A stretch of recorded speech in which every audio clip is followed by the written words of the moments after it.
Si tuvieras la oportunidad de pedir algo a alguien que tiene la capacidad de podértelo dar, ¿qué pedirías? Las personas que están en un hospital muy grave pediría salud. La persona que está endeudada pediría dinero. La persona que está queriendo alcanzar una meta en la universidad posiblemente pediría sabiduría para poder pasar sus exámenes. ¿Y tú qué pedirías? Continúa con nosotros para desarrollar el tema de esta mañana.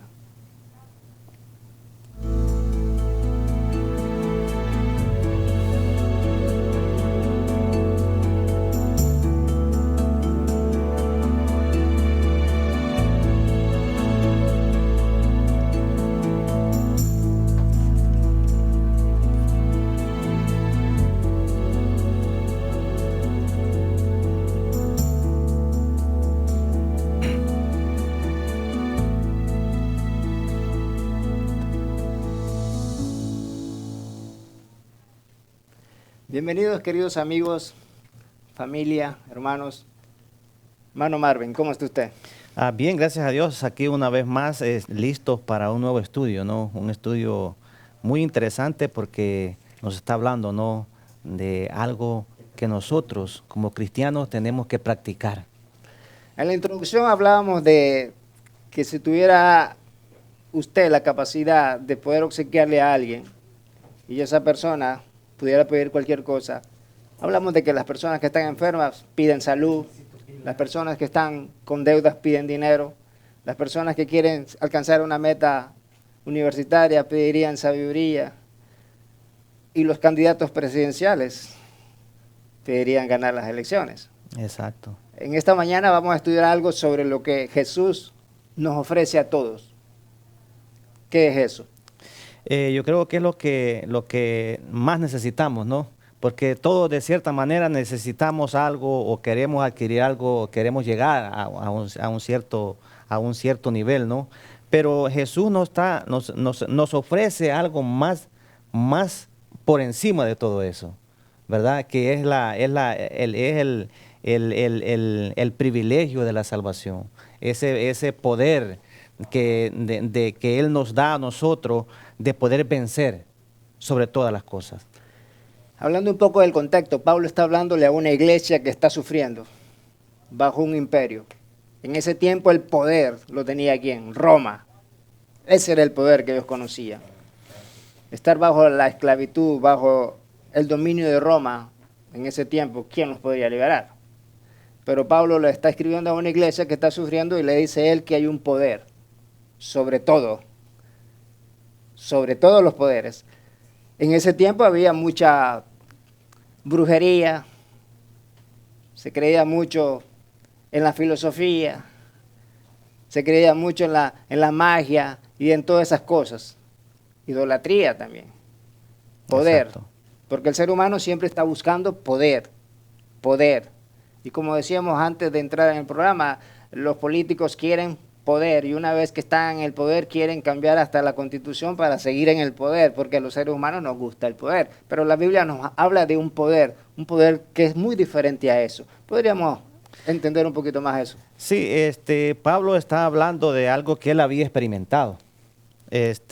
Acuérdense que Efesos era una ciudad muy idólatra y era difícil entrar con el evangelio ahí. Es Pablo por sus propias fuerzas, él entiende de que si hubiera sido por sus propias fuerzas, él no hubiera podido entrar con el evangelio a Efesos, porque era una ciudad muy idólatra, era una ciudad llena de dioses, de cosas inmundas y cosas que estaban separados totalmente de lo que era el conocimiento de Dios.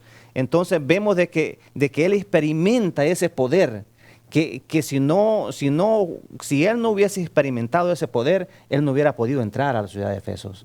Y él está hablando por experiencia propia, cómo Dios lo usó a él para poder llevar el evangelio a una ciudad tan idólatra como era Efesos. O sea que habían poderes ahí. Exacto, ahí habían Poderes espirituales ahí, poderes militares, idolatría. Exacto. Entonces Pablo entra con el evangelio. Y Romanos 1:16, un versículo muy conocido, qué dice? Porque no me avergüenzo del Evangelio, porque es poder de Dios. Amén. Es dinamita. Dinamita. Esa es la palabra que el griego describe. Ya. Dunamis. Ajá. Eso llega y rompe, desbarata cualquier poder. Entonces Pablo llega a esa ciudad y donde el Evangelio rompe y libera. ¿Cuál sería la aplicación para nosotros? Que no hay nada, no hay nada que Dios no pueda hacer. O sea, Dios está sobre encima de todos los poderes. Vemos de que en este mundo han habido muchos poderes grandes, pero ¿por quién han sido derrotados? Por Dios, porque no hay otro poder más grande que Él. Él es Gloria a Dios. el máximo. Entonces, no hay por qué temer, ¿no? Cuando nosotros nos acercamos a Dios, nos estamos acercando a un poder que va sobre todas las cosas. Amén. Hay un versículo que me dice aquí, mediante el Espíritu Santo los creyentes pueden conocer la incomparable grandeza de su poder Ujú. hacia lo que creemos, según la acción de su potencia. Ese poder Dios lo ejerció en Cristo cuando lo resucitó de los muertos y lo sentó a su diestra en los cielos. Solamente en este texto hablan 3 veces poder. Ujú. Quiere decir que está enfatizando algo que Pablo quiere que su iglesia tenga, que tenga en claro eso, que no podemos vivir subyugados, no podemos vivir arrastrándonos cuando está ese poder a nuestra disposición. ¿Y cómo se obtiene ese poder? Vemos que el poder que Pablo obtuvo no lo obtuvo así por así, ¿no? Dice que él dependía mucho de la oración. Dice, más oración, más poder.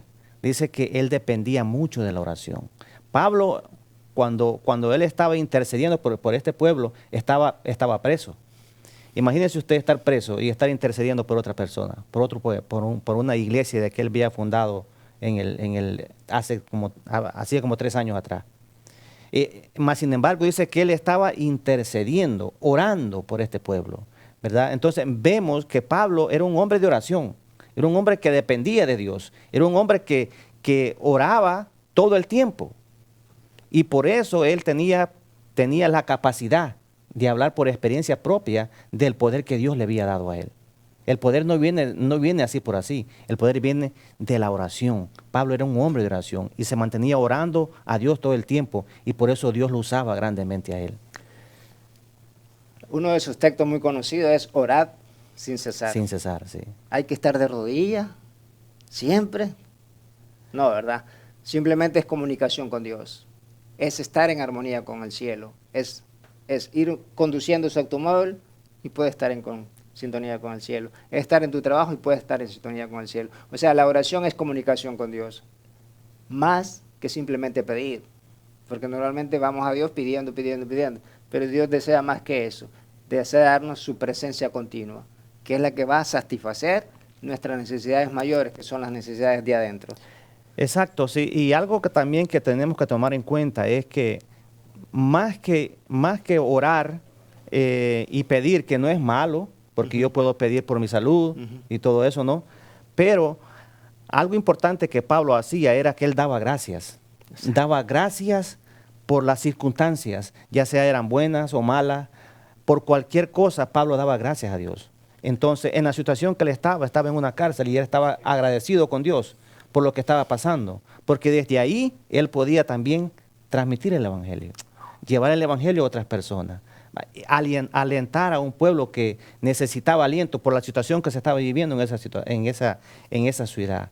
Entonces vemos que dar gracias a Dios va más allá de pedir, porque Dios conoce todos nuestros pedidos, Dios conoce todo lo que nosotros necesitamos, ¿verdad? Entonces, pero el propósito de la oración va más allá, es abrirle el corazón a Dios como que si estuviéramos hablando con un amigo.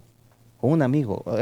Cuando usted habla con un amigo, ¿cómo usted se siente? Usted habla abiertamente con él. Entonces, ese tiene que ser el deseo de hablar con Dios como que si estamos hablando con un amigo. Él es capaz de cargar todo, ¿verdad? Exacto. No hay Sí. nada que a él lo canse. Dios está ahí para cargar cada una de nuestras necesidades, cada una de nuestras luchas, cada una de las situaciones que nos desaniman. Entonces, el apóstol Pablo está hablándole a la iglesia de que la oración es un medio para poder conectarnos con ese poder que Dios está poniendo a la disposición de la iglesia. Exacto. Y algo muy interesante es que Dios está por encima de todo. No hay que Exacto. tener miedo. El imperio del mal ya está vencido. Y Dios Exacto. nos dice que Jesús se sentó a la diestra. Nosotros podemos también vencer. Exacto, sí, y algo también que Pablo enfatiza también, que en sus oraciones él siempre pedía el derramamiento del Espíritu Santo. Y esa tiene que ser una actitud de nosotros como cristianos, ¿no? En cada oración pedir el derramamiento del Espíritu Santo. Pablo oraba para que el Espíritu Santo fuera derramado en este pueblo, para que ellos se pudieran conducir sabiamente en la ciudad de Éfesos, porque pues estaba en una situación difícil y únicamente el Espíritu Santo es quien te puede guiar a tomar buenas decisiones, a saberte conducir. Es únicamente el Espíritu Santo que nos puede conducir a eso. ¿Cuál sería el mensaje para alguien que está enfermo, alguien que está enfrentando posiblemente un divorcio, alguien que está enfrentando un hijo con adicciones a la droga? ¿Cuál sería el mensaje acá, aplicándolo a este año 2023? La victoria está en Cristo. Cristo nos dio el privilegio de nosotros poder adquirir ese poder que Él tiene para cada uno de nosotros. No hay por qué temer. Si tú por algún motivo te sientes solo, pues si tú por algún motivo te sientes que nadie te escucha, si por algún motivo piensas de que estás abandonado, déjame decirte, tú no estás solo. Jesús está contigo. Ese es el mayor poder que tú puedes aceptar. Y todo lo que tienes que hacer es venir a Él. Y Él te acepta con los brazos abiertos. Tú no estás solo, Jesús está contigo. Gracias por esas palabras. Si el mensaje te ha ayudado, compártelo. Compártelo. Nos veremos en el próximo programa. Feliz día.